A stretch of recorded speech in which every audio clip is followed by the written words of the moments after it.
Good evening. आप सभी भावी अध्यापकों का आपके अपने यूट्यूब चैनल अपने अर्थ में स्वागत है। आज हम लोग खासकर जीआईसी प्रवक्ता टीजीटी, पीजीटी, एलटी आदि एग्जाम में आए प्रीवियस ईयर क्वेश्चन को सॉल्व करेंगे, जो कि आने वाले आगामी एग्जाम के लिए बहुत ही महत्वपूर्ण है। टाइम को ना वेस्ट करते हुए हम लोग आज चलते हैं पहले क्वेश्चन पे। हाँ, जहाँ तक हो सकेगा हम लोग क्वेश्चन में दिए गए ऑप्शन की व्याख्या भी करते चलेंगे, जिससे हम लोग एक अच्छे ढंग से जो है भूगोल को रिवाइज कर सकें। ठीक है ना। चलिए, तो आज के पहले क्वेश्चन देखते हैं हम लोग क्या है। पृथ्वी का सर्वाधिक आयतन और द्रव्यमान पाया जाता है। वो प्रॉपर्टी में, मेंटल में, बाह्य क्रोड में, आंतरिक क्रोड में। बताइए इसका आंसर क्या होगा। इसका आंसर भी हो जाएगा मेंटल। ठीक है। अब पृथ्वी की आंतरिक संरचना हम लोग यहाँ पे देख लेते हैं। पृथ्वी की आंतरिक संरचना को 3 भागों में डिवाइड किया गया है। ठीक है ना। सुरेश महोदय ने इसको 3 भागों में बांटा है, जिसको हम लोग क्या बोलते हैं, सियाल,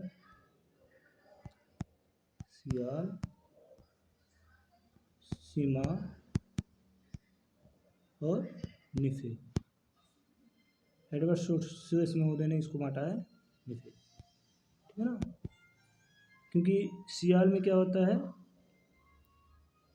सिलिका और एल्युमिनियम। ठीक है। सीमा में क्या होता है, सिलिका और मैग्नीशियम की अधिकता होती है। ठीक है। और निफे में क्या होता है, निकिल और आयरन की अधिकता होती है। आयरन की अधिकता होती है। इसी को हम अन्य नामों से भी जानते हैं, जिसको क्रस्ट मेंटल कोर कहते हैं। क्या कहते हैं, क्रस्ट मेंटल और कोर। ठीक। तो हमें यहाँ पे मेंटल के पूछा है, आयतन और द्रव्यमान किसका अधिक होता है, तो मेंटल का होता है। ठीक है ना। मेंटल में क्या होता है, इसका जो आयतन होता है, वॉल्यूम होता है, वो होता है 83%। कितना परसेंट, 83%। मेंटल का वॉल्यूम कितना होता है, 83%। ठीक। और द्रव्यमान कितना होता है, 68%। जबकि क्रस्ट का सबसे कम होता है। क्रस्ट का क्या होता है, आयतन। क्रस्ट का आयतन क्या होता है, क्रस्ट का आयतन होता है 1%। ठीक, 1%, 1%। ठीक। और इसका वॉल्यूम क्या होता है, 0.5%, 0.5%। ठीक। और आपका मेंटल का तो बता ही दिया। कोर का क्या होता है, कोर का होता है वॉल्यूम 60%। ठीक। और इसका द्रव्यमान क्या होता है, मास क्या होता है, 31.5%। ठीक है ना। तो इसको तो हम लोगों ने इतना जान लिया। चलिए अगले क्वेश्चन पे चलते हैं।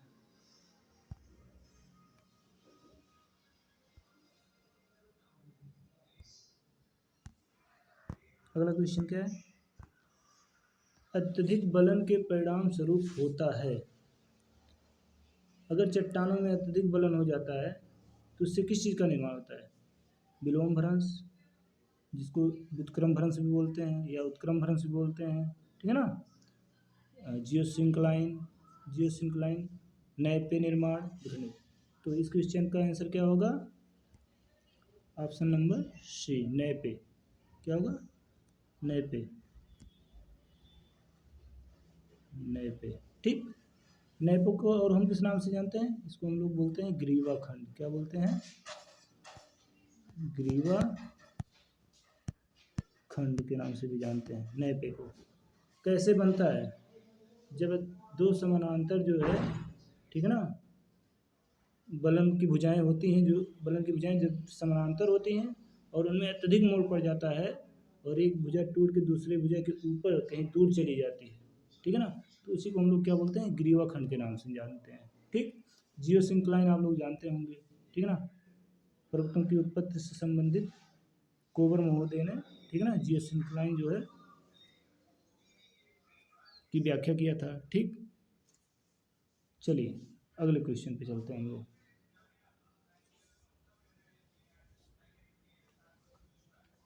अगले क्वेश्चन की तरफ चलते हैं हम लोग। अगला क्वेश्चन क्या है, ये भी पृथ्वी की आंतरिक संरचना से क्वेश्चन। गुटेनबर्ग डिस्कंटिन्यूटी निम्नलिखित में से में किसके मध्य पाया जाता है, बताइए।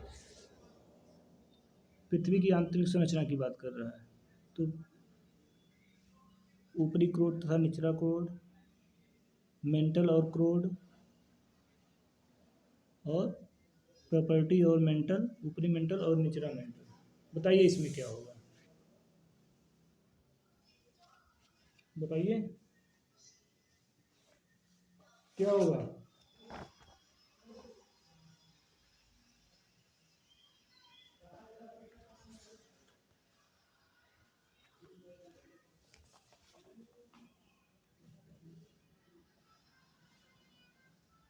गुटेनबर्ग की बात कर रहा है, ऊपरी कोड निचला कोड या मेंटल और कोड, इसमें ऑप्शन नंबर क्या हो जाएगा, बी हो जाएगा, ठीक है ना, क्या हो जाएगा, बी हो जाएगा, मेंटल और क्रोड।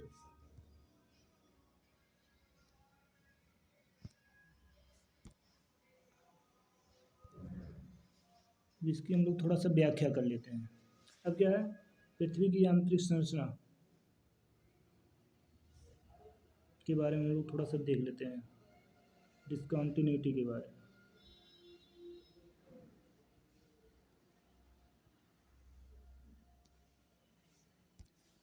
ठीक,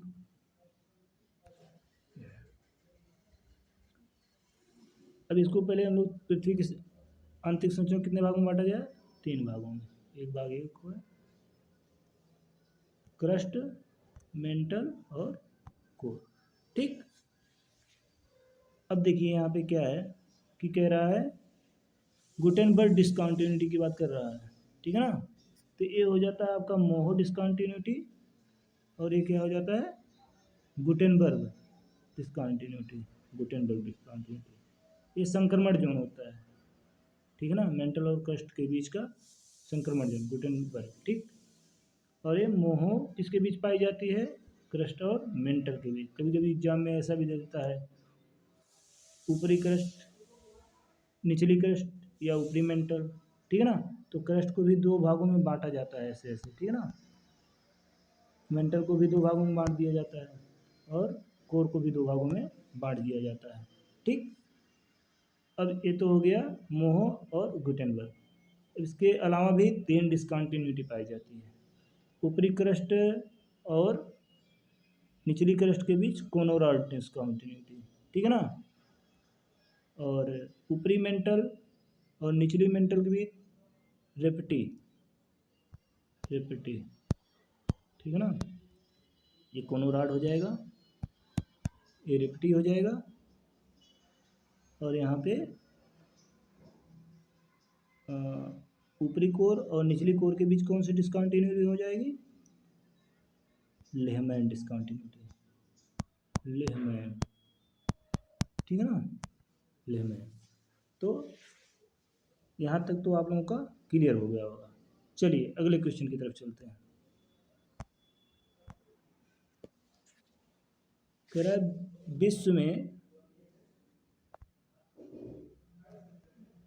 विश्व में थल क्षेत्र की औसत ऊंचाई है, यानी कि अगर पूरे स्थल भाग की बात कर रहा है, या कह लीजिए जो है पूरा स्थल भाग है, जल भाग को अलग कर दें, स्थल भाग को अलग कर दें, तो यहाँ पे बात कर रहा है कि जो स्थल भाग है उसकी औसत ऊंचाई कितनी है पूरे वर्ल्ड की, 840 मीटर, 900 मीटर, 950 मीटर, 925 मीटर। इसमें कौन सा आंसर हो जाएगा, बताइए। इसमें हो जाएगा ए। ठीक, कौन सा हो जाएगा, ए। अब अगर ऐसी बात कर ले कि जो है महासागरों की औसत गहराई कितनी है, संपूर्ण विश्व के महासागरों की औसत गहराई कितनी है, तो आप लोग क्या करेंगे, तो यहाँ पे उसके लिए हो जाएगा, इस समुद्र की कह लीजिए या महासागरों की कह लीजिए, ठीक है ना, महासागरों महासागरों की सागरों की औसत गहराई क्या हो जाएगी,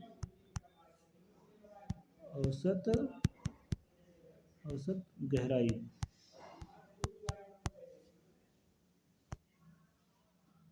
3795 मीटर, 3795 मीटर, ठीक है ना, 3795 मीटर। ठीक, चलिए अगले क्वेश्चन पे चलते हैं। क्वेश्चन नंबर 5, तो संपूर्ण पृथ्वी का घनत्व कितना है, ठीक है ना। ये किसको नहीं पता होगा, सबको पता होगा, बताइए। 2.7, 3.7, 5.5 या 5.2, क्या हो जाएगा इसका आंसर, बताइए। इसमें हो जाएगा option number c, option number c. ठीक, चलिए कमेंट में आप लोग बताइए क्रस्ट का घनत्व कितना है और कोर का घनत्व कितना है और मेंटल का घनत्व कितना है, कि हम ही बता दें यहीं पे। चलिए क्रस्ट का 2.8 से 3, ठीक है ना, और मेंटल का कितना हो जाएगा, बताइए।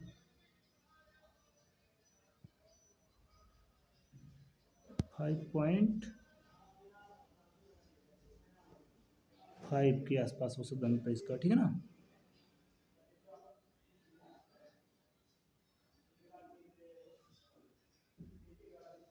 फाइव ही है, ठीक है ना, 5 से 6 के बीच में पाया जाता है, ठीक है ना। घनत्व जैसे जैसे नीचे जाते हैं तो बढ़ता रहता है, तो निचले मेंटल में घनत्व अधिक हो जाता है, 7 हो जाता है, 8 के आसपास हो जाता है, ठीक है ना। वैसे कोर में कितना घनत्व होता है, 10 के आसपास होता है, ठीक।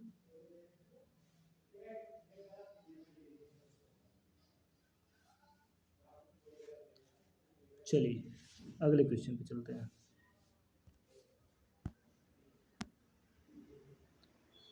भू अभिनत के चारों ओर से घेरने वाले दृढ़ भूखंड को कोबर द्वारा क्या कहा गया, बताइए। कह रहा है जो भू अभिनत है या भू सन्नति है, उसको चारों ओर से जो घेरने वाला दृढ़ भूखंड होता है, उसको कोबर ने क्या कहा, बताइए।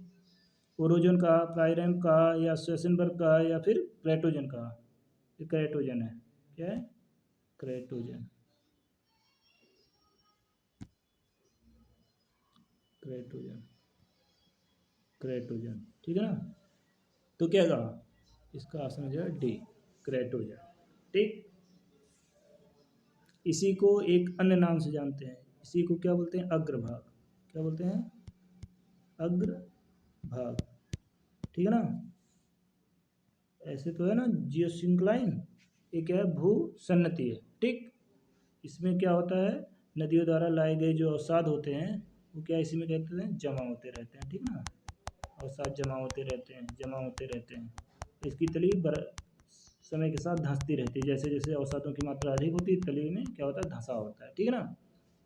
फिर क्या होता है, ये जो इसके चारों तरफ से दृढ़ भूखंड है, जिसको कोबर महोदय ने क्राइटोजन कहा है, ये क्या करते हैं, संपीड़न के कारण एक दूसरे की तरफ जो है खिसकते हैं, ठीक है ना। और जब ये संपीड़न का एक दूसरे की तरफ खिसकते हैं, तो यहाँ पे जो अवसाद जमा है ये क्या होता है, इसमें बलन पड़ना शुरू हो जाता है, क्या बनना शुरू हो जाता है, जिससे इंक्लाइन फुल हो जाती है तो इसमें बलन पड़ना शुरू हो जाता है। तो ये जो है ऐसे कुछ बलन पड़ता है, ठीक है ना, ऐसे दोनों तरफ से, ठीक, धीरे धीरे ऐसे बलन पड़ता है। तो यही पर्वतों के रूप में जो है, पर्वतों की उत्पत्ति यहीं से होती है, जिन जियोसिंक्लाइन से, ठीक है ना। अब इसको हम लोग क्या बोलते हैं, इसको कोबर महोदय ने रैंड कैटन बोला है, ठीक है ना, जो बलित भाग होता है, ठीक ना, उसको क्या बोलते हैं, रैंड कैटन, रैंड कैटन। चलिए अगले क्वेश्चन पे हम लोग चलते हैं। अगला क्वेश्चन आ गया, तापीय संकुचन सिद्धांत प्रस्तुत किया था। किसने प्रस्तुत किया था? तापीय संकुचन सिद्धांत किससे संबंधित है बताइए? पर्वतों की उत्पत्ति से है तापीय संकुचन सिद्धांत। इसको जेफ्रीज महोदय ने, ठीक है ना, प्रस्तुत किया था। जेफ्रीज महोदय द्वारा तापीय संकुचन सिद्धांत को प्रस्तुत किया था। तो इसका ऑप्शन हो जाएगा डी। आर्थर होम्स ने किस सिद्धांत का प्रतिपादन किया था? संवहन तरंग सिद्धांत का। संवहन तरंग सिद्धांत का कब? 1928 ईस्वी में, ठीक है ना। जोली द्वारा रेडियो एक्टिवता सिद्धांत का प्रतिपादन किया गया था। रेडियो एक्टिवता इन्होंने कब दिया था ये सिद्धांत? 1925 ईस्वी में, ठीक है ना। इसी सिद्धांत को एक अन्य नाम से भी जानते हैं। किस नाम से जानते हैं बताइए? Thermal cycle theory. Thermal cycle theory. Cycle theory, theory, ठीक है ना। चलिए, और विग्नर महोदय का जानते हैं। विग्नर महोदय ने क्या दिया था? महाद्वीपीय विस्थापन सिद्धांत, ठीक है ना, 1912 ईस्वी में। कब दिया था? 1912 में महाद्वीपीय विस्थापन सिद्धांत, ठीक है ना।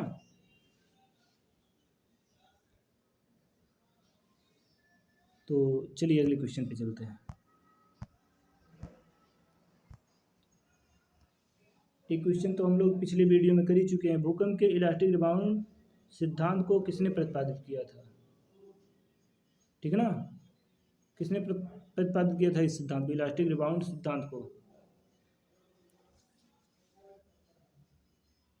ये भूकंप से संबंधित सिद्धांत है।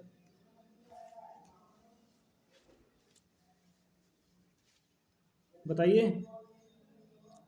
एच.एफ. रेड महोदय ने, एच.एफ. रेड महोदय ने इसका प्रतिपादन किया था, ठीक है ना, इस सिद्धांत का। HF. Red, Henry fielding red ने। लुथियन ग्रीन को आप लोग जानते ही हैं, ठीक है ना। महाद्वीपों और महासागरों की उत्पत्ति से संबंधित सिद्धांत कौन से सिद्धांत दिए थे? चतुष्फलकीय सिद्धांत। क्या? चतुष्फलकीय सिद्धांत। चतुष्फलकीय सिद्धांत किससे संबंधित था ये सिद्धांत? ये महाद्वीपों और महासागरों की उत्पत्ति से संबंधित था, ठीक। जेम्स जीन्स ने क्या दिया था? सौरमंडल की उत्पत्ति से संबंधित सिद्धांत दिया जेम्स जीन्स ने। कौन सी? ज्वारीय परिकल्पना। क्या? ज्वारीय परिकल्पना, हाइपोथेसिस, ठीक है ना। कब दिया था? 1919 में, ठीक है ना। जेम्स जीन्स महोदय ने 1919 में ज्वारीय परिकल्पना दिया था, ठीक, 1919 में। और इसी ज्वारीय परिकल्पना को जेफ्रीज महोदय ने प्रस्तुत किया 1929 में संशोधन करके, ठीक है ना। 1929 में जेफ्रीज महोदय ने। चलिए, और इसमें हैरी हेस ने कौन सा सिद्धांत दिया था? महाद्वीपीय प्रवाह सिद्धांत, ठीक है ना। हाँ, कॉन्टिनेंटल ड्रिफ्ट थ्योरी किसने दी थी? हैरी हेस महोदय ने, ठीक। कब दिया था ये सिद्धांत हैरी हेस महोदय ने? किसी को पता है? बताइए। 1960 में ना। 1960 में, देख लीजिएगा आप लोग, 1960 में, ठीक। क्या दिए थे? महाद्वीपीय प्रवाह, कॉन्टिनेंटल ड्रिफ्ट थ्योरी, प्रवाह सिद्धांत। और विग्नर महोदय ने क्या दिया था? महाद्वीपीय विस्थापन सिद्धांत। दोनों में अंतर जानते रहिए। प्लेट विवर्तन किससे संबंधित दोनों सिद्धांत हैं। चलिए अगले क्वेश्चन चलते हैं। Question number 9। The earth shifting crust. The earth shifting crust,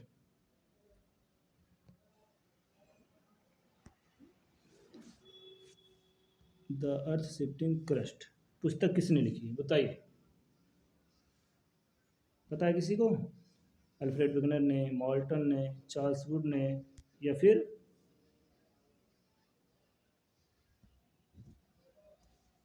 manual बेलिकोस्की ने? बताइए। इसमें हो जाएगा आपका चार्ल्स हैपगुड के द्वारा ये पुस्तक लिखी गई है, ठीक। अगले क्वेश्चन पे चलते हैं।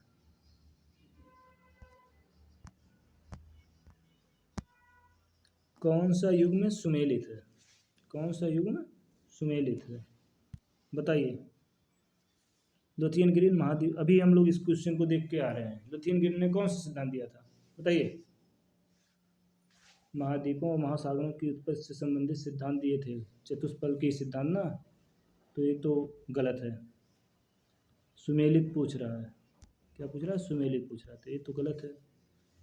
टेलर महोदय ने कौन सा सिद्धांत दिया था? चतुष्फल के सिद्धांत लुथियन ग्रीन, तो ये भी गलत है।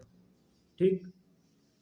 और अल्फ्रेड वेगनर ने विस्थापन परिकल्पना, ठीक है ना, महाद्वीपों की विस्थापन परिकल्पना नहीं दिए थे, महाद्वीपीय विस्थापन सिद्धांत दिए थे, ठीक है ना। महाद्वीपीय विस्थापन की परिकल्पना किसने दिया था? एफ.बी. टेलर ने, तो ये भी गलत है। हैरी हेस पूरा चुंबकत्व, यही आपका सही है, ठीक है ना। हैरी हेस द्वारा पूरा चुंबकत्व के आधार पर प्लेट विवर्तन की सिद्धांत का जो है प्रतिपादन किया गया है। ठीक। चलिए अगले क्वेश्चन पे चलते हैं। टेलर महोदय ने क्या दिया था? महाद्वीपीय विस्थापन परिकल्पना दिया था, ठीक है ना, एफ.बी. टेलर ने। चलिए अगले क्वेश्चन पे चलते हैं।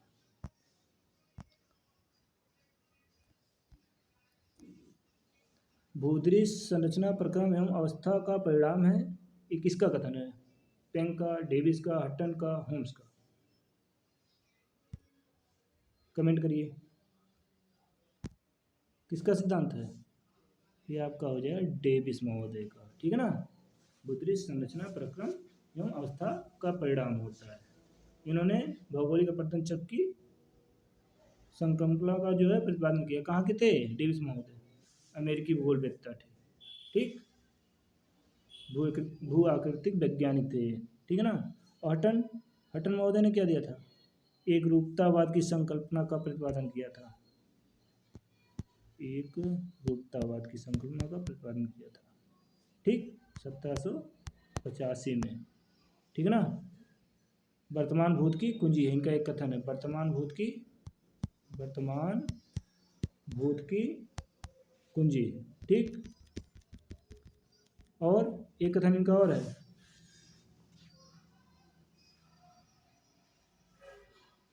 क्या है बताइए? एक कथन इनका और है, किसी को पता है? बताइए, किसी को अगर पता हो तो।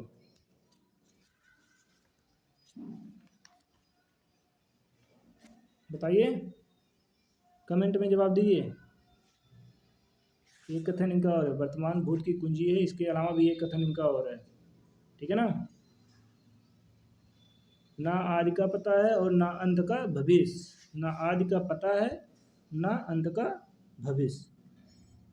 ना आदि का पता है, आदि का पता है, ना अंत का भविष्य। ये भी हटन महोदय का ही कथन है, ठीक है ना। और वर्तमान भूत की कुंजी, ये भी इनका एक कथन है, दो कथन हो गए, ठीक। और इसमें क्या है? तो आर्थर होम्स महोदय की जान गए, समांतरण सिद्धांत का प्रतिपादन किया परमाणु की उत्पत्ति से संबंधित, डेविस महोदय का हो गया, ठीक ना। चलिए अगले क्वेश्चन पे चलते हैं।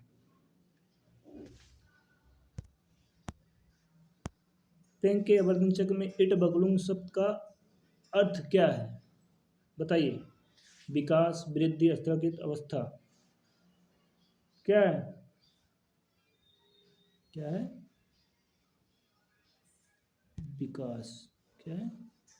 विकास, इसका ऑप्शन हो जाएगा ए, ठीक। इन्होंने विकास की कितनी अवस्थाएं दी हैं बताइए?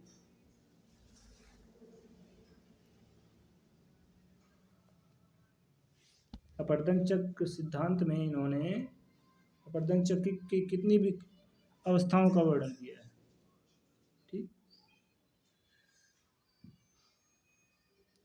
क्या है? एक है अवस्थी जिंडे इडबगलुम, एक है अवस्थी जिंडे इडबगलुम, एक ग्लिक फार्मिंग है ना, इसको आप लोग देख लीजिएगा, ठीक। चलिए अगले क्वेश्चन की तरफ चलते हैं। पेंक के अनुसार अपवर्तन चक्र के अंतिम अवस्था को कहा जाता है, क्या कहा जाता है? पेनिप्लेन, पानप्लेन, प्लेन, इंडरम, क्या हो जाएगा इसका आंसर? इसका आंसर हो जाएगा डी इंडरम। तो प्रारंभिक अवस्था को क्या कहते हैं? जब पर्वतों की उत्पत्ति और अपरदन शुरू हो जाता है उसको क्या बोलते हैं? ये तो अंतिम अवस्था हो गया इंडरम। तो प्रारंभिक अवस्था को क्या वो इन्होंने कहा है? प्राइरम। क्या कहा है?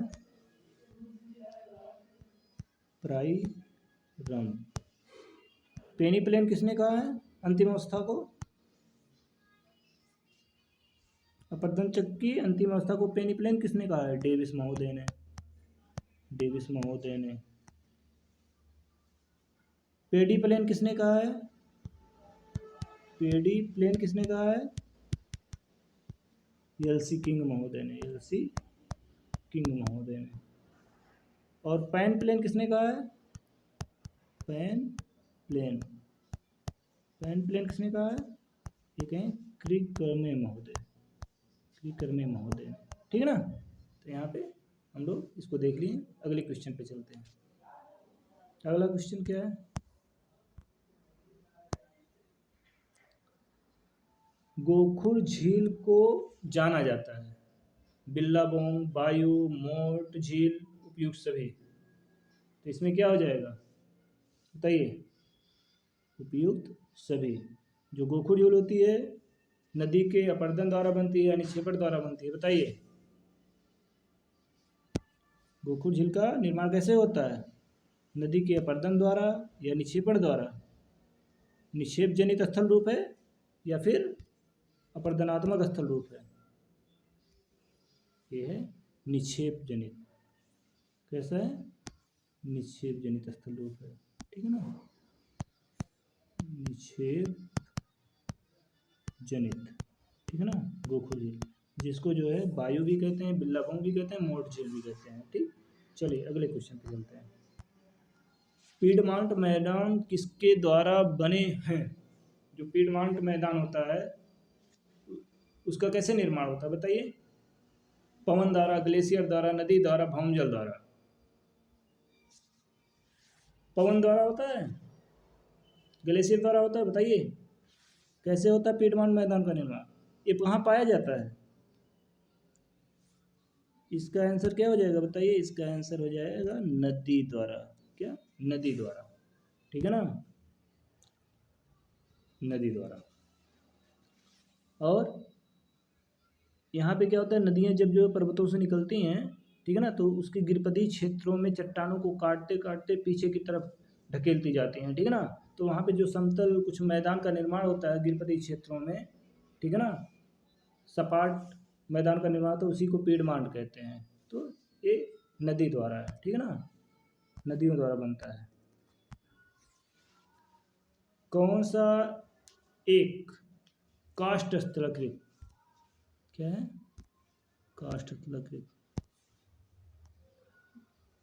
काष्ठ स्थलाकृत।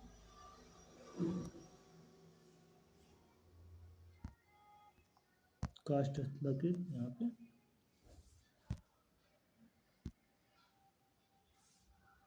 काष्ठ स्थलाकृत। ठीक है ना? काष्ठ स्थलाकृत का निक्षेपणात्मक स्थल रूप है।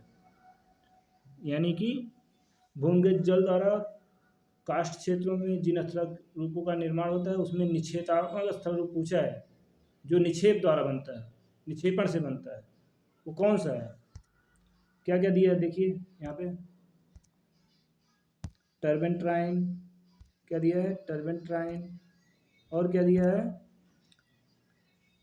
टर्बेंट्राइन, डोल टर्बेंट्राइन दिया है। और क्या दिया है? युवाला दिया है। ये देखिए तुला आराम लिख होता है। ठीक है ना? यहाँ पे क्या होगा? युवाला होगा। इसको गलत काटिए। यहाँ पे क्या होगा? युवाला। क्या होगा? युवाला। ठीक, युवाला, डोलाइन या धस्ती निवेश का क्या होगा इसमें? कह रहा है निक्षेप द्वारा। काष्ठ स्थलाकृत ऐसी काष्ठ स्थलाकृत कौन सी है जो निक्षेप द्वारा निर्मित होती है, निक्षेपण से जिसका निर्माण होता है? चूना पत्थर वाले क्षेत्रों में, ठीक है ना, भूमिगत जल द्वारा जो स्थलाकृतियाँ बनती हैं उनको काष्ठ स्थलाकृति बोलते हैं। ठीक, और उसमें भी कह रहा है कौन निक्षेपण के द्वारा निर्मित होता है। ठीक है ना? इसका आंसर हो जाएगा आपका क्या? ट्राइबेंट्राइन। ये ट्रेबेंटाइन होता क्या है बताइए। एक कंदराओं में या गुफाओं में, ठीक है ना, जो चुना प्रदेश वाले क्षेत्रों में गुफाएं होती हैं, उनमें जो है ये धारीदार चूने के निक्षेप होते हैं, ठीक है ना। तो उसी को हम लोग क्या बोलते हैं, टर्बेंटाइन। जबकि युवाला ये क्या है, अपर्दन द्वारा निर्मित होता है। डोलाइन भी अपर्दन द्वारा निर्मित होता है, और धस्ती निवेश का भी अपर्दन द्वारा निर्मित होती है। टर्बेंटाइन के अलावा भी निक्षेपात्मक स्थल रूप हैं कुछ, जिसमें क्या हो गया,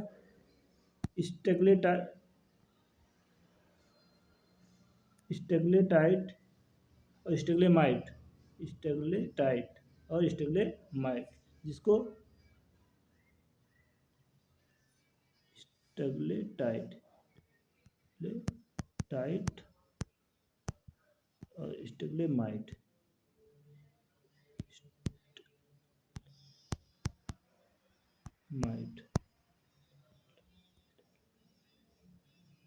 ठीक। अब स्टेगलेटाइट क्या होता है, ये जो गुफाएं होती हैं, ठीक है ना, कार्स्ट प्रदेशों में जो कंदराएं होती हैं, कंदराओं की छतों से जो नीचे की तरफ लटकता है उसको स्टेगलेटाइट बोलते हैं। और जो नीचे से चूने का जमा होता है, लाइमस्टोन का, ठीक है ना, उसको क्या बोलते हैं, स्टेगलेमाइट, ठीक है ना। और ये धीरे धीरे जमा होता होता एक दूसरे से मिल जाती हैं, ठीक है ना।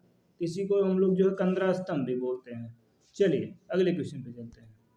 तो इसमें कौन सा आंसर हो जाएगा, ऑप्शन नंबर 1 हो जाएगा, ठीक। अगला क्वेश्चन क्या है, क्वेश्चन नंबर 17। टार्न झील संबंधित है, टार्न झील सर्ग से, मरुस्थल से, बाढ़ का मैदान या पठार से। टार्न कहाँ देखने को मिलता है, हिमनदी क्षेत्रों में। कहाँ पे, हिमनदी क्षेत्रों में। और हिमनदी क्षेत्रों में अपरदनात्मक स्थल रूप यहाँ पे एक दिखाई दे रहा है आप लोगों को, जो कि क्या है, सर्ग, ठीक है ना। ये सर्ग को आराम कुर्सी की भांति वाला भी स्थलकित बोला जाता है। आराम कुर्सी की तरह ही होता है, आराम वाली कुर्सी की तरह होता है, ठीक है ना। और इसी में जब छोटे छोटे गड्ढे पड़ जाते हैं और उसमें जल जमा हो जाता है, उसी को टार्न झील बोला जाता है, ठीक। चलिए अगले क्वेश्चन पे चलते हैं। एक जो है अपरदनात्मक स्थलाकृति है सर।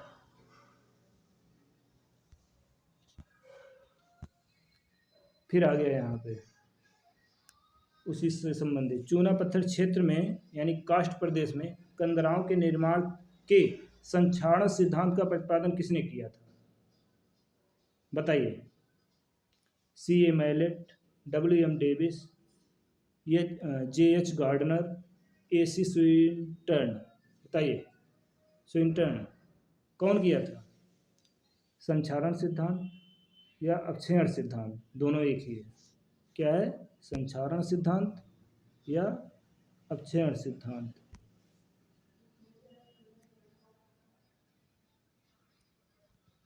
संक्षारण सिद्धांत, ठीक है ना। इसी को क्या बोलते हैं, अक्षयण सिद्धांत भी बोलते हैं, अक्षयण सिद्धांत, ठीक है ना। तो इसको किसने प्रतिपादित किया था, C.A. मैलेट महोदय ने, ठीक है ना, C.A. मैलेट महोदय ने। चलिए अगले क्वेश्चन की तरफ चलते हैं। क्वेश्चन नंबर 19 कह रहा, नजका प्लेट किस दिशा की ओर बढ़ रहा है, बताइए। किसी को पता है नजका प्लेट के बारे में, कहाँ पे है, किस दिशा में बढ़ रहा है नजका प्लेट। पूर्व दिशा में, पश्चिम दिशा में, उत्तर दिशा में, दक्षिण दिशा में, किस दिशा में बढ़ रहा है, पूर्व दिशा में, ठीक है ना, पूर्व दिशा में। इसका ऑप्शन नंबर 1 हो जाएगा। नजका प्लेट वैसे है कहाँ, बताइए। यहाँ पे हम लोग थोड़ा सा देख लेते हैं।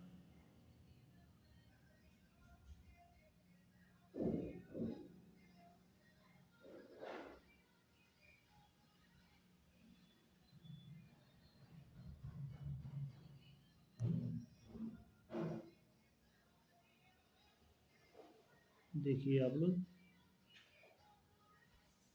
ये आपका है नॉर्थ अमेरिका, ठीक। और यहाँ पे आपका है साउथ अमेरिका। ठीक, साउथ अमेरिका, ठीक, साउथ अमेरिका है, ठीक। यहाँ पे जुआन डिफ्यूका प्लेट है, क्या है यहाँ पे जुआन डिफ्यूका प्लेट है, यहाँ पे आपका कोकोस प्लेट है, और यहाँ पे आपका नजका प्लेट है, ठीक है ना। ये उत्तरी अमेरिकी प्लेट है। ये जो तीनों हैं छोटी प्लेटें हैं, जुआन डिफ्यूका प्लेट, एक कोकोस प्लेट और एक नजका प्लेट। नॉर्थ अमेरिकी प्लेट और साउथ अमेरिकी प्लेट, ठीक है ना, ये बड़ी प्लेटें हैं। और यहाँ पे कैरिबियन प्लेट भी आती है, छोटी सी प्लेट कैरिबियन प्लेट, ठीक। तो ये किस दिशा, नजका प्लेट किस दिशा की ओर बढ़ी, पूर्व दिशा की ओर, ठीक है ना। पूर्व दिशा कौन है बताइए, पूर्व दिशा पे, पूर्व दिशा क्या है, पूर्व दिशा आपका इधर होगा, ये पूर्व दिशा मतलब यहाँ इधर की तरफ, ठीक।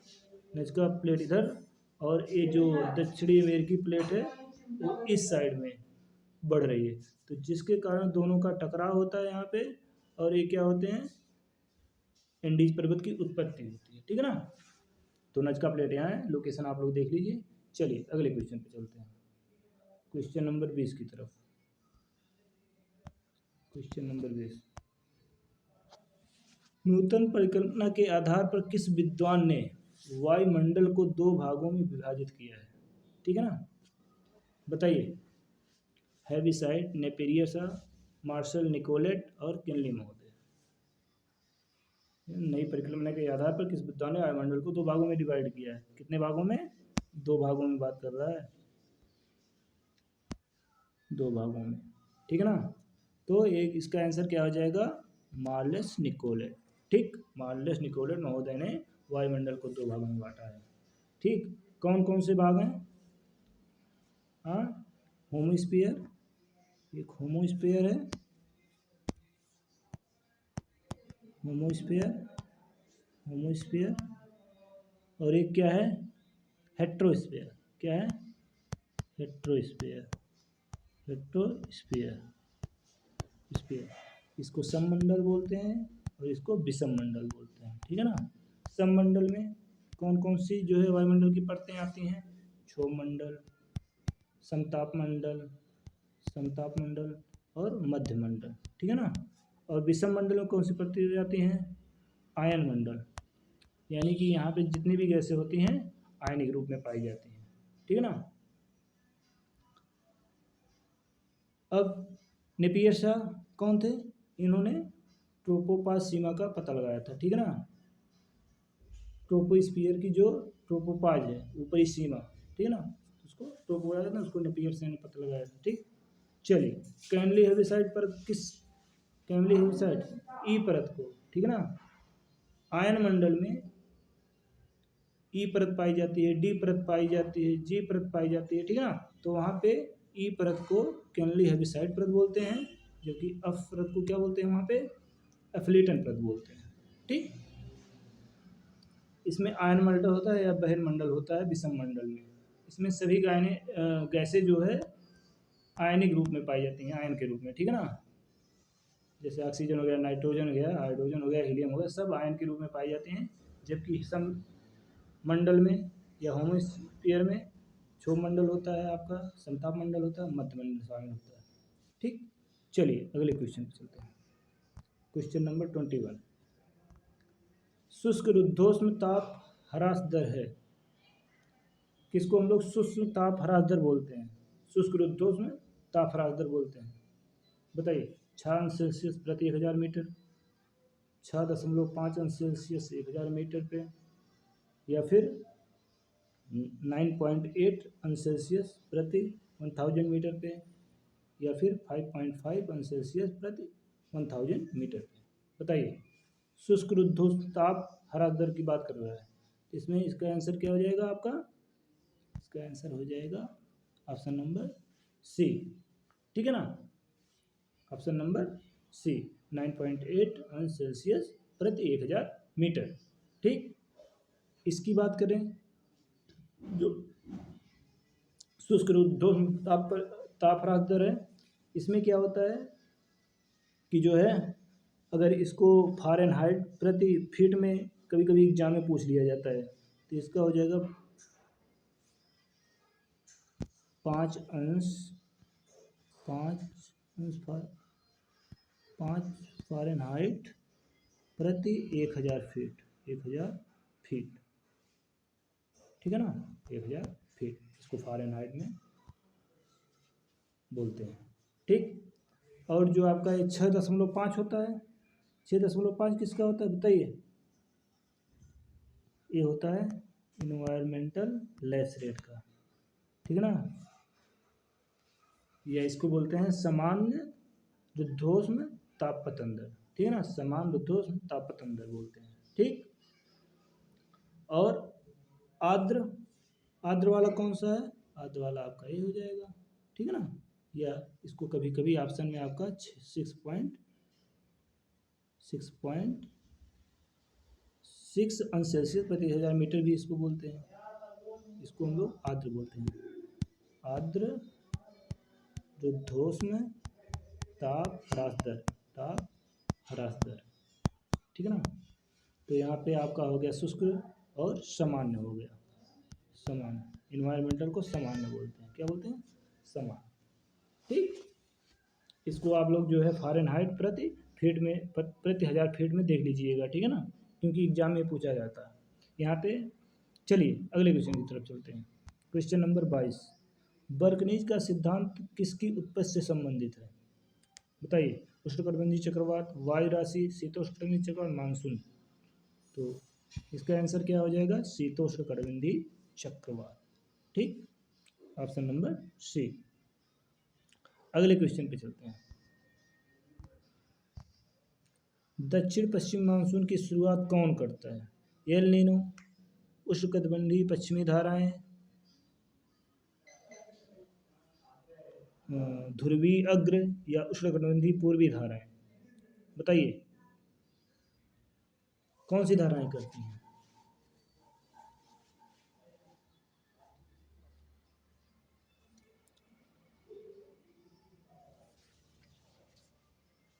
उष्णकटिबंधीय पूर्वी धाराएं, ध्रुवीय अग्र, या उपोष्णकटिबंधीय। ये क्या है? उपोष्णकटिबंधीय है, यहाँ पे गलत प्रिंट हो गया है, ठीक है ना, यहाँ पे उपोष्णकटिबंधीय होगा, क्या होगा? उपोष्णकटिबंधीय,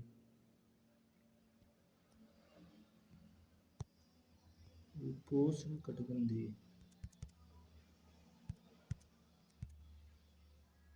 यहाँ पे उपोष्णकटिबंधीय हो जाएगा आपका, उपोष्णकटिबंधीय, ठीक, कटिबंधीय पश्चिमी धाराएं। तो ये तो होगा नहीं, एल नीनो। दक्षिणी पश्चिमी मानसून, ये भी नहीं होगा, ठीक है ना, ये भी नहीं होगा। तो उष्णकटिबंधीय पूर्वी जो धाराएं होती हैं वो दक्षिण पश्चिम मानसून की शुरुआत करती हैं, ठीक है ना। तो इसका ऑप्शन क्या हो जाएगा? Option number D. चलिए अगले क्वेश्चन पे चलते हैं। बादलों का सर्वप्रथम वर्गीकरण किसने प्रस्तुत किया था? डब्ल्यू होम्स, टी श्रीवास्तव महोदय, और ल्यूक-हावर्ड, या लेमार्क, ठीक, बताइए। इसका क्या हो जाएगा? ऑप्शन नंबर डी, लेमार्क महोदय ने, ठीक। इन्होंने 1802 में बादलों का प्रथम वर्गीकरण दिया था, 1802 में, ठीक। जबकि ल्यूक-हावर्ड महोदय ने 1803 में बादलों का वर्गीकरण प्रस्तुत किया था, ठीक है ना।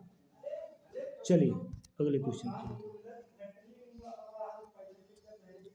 क्वेश्चन नंबर 25, जो कि आज का लास्ट क्वेश्चन है। वर्षण का कौन सा रूप जो धरातल पर पहुंचने से पहले वाष्पीकृत हो जाता है? बताइए। राइम, ग्रापेल, स्लीट, या वर्गा, कौन सा होगा?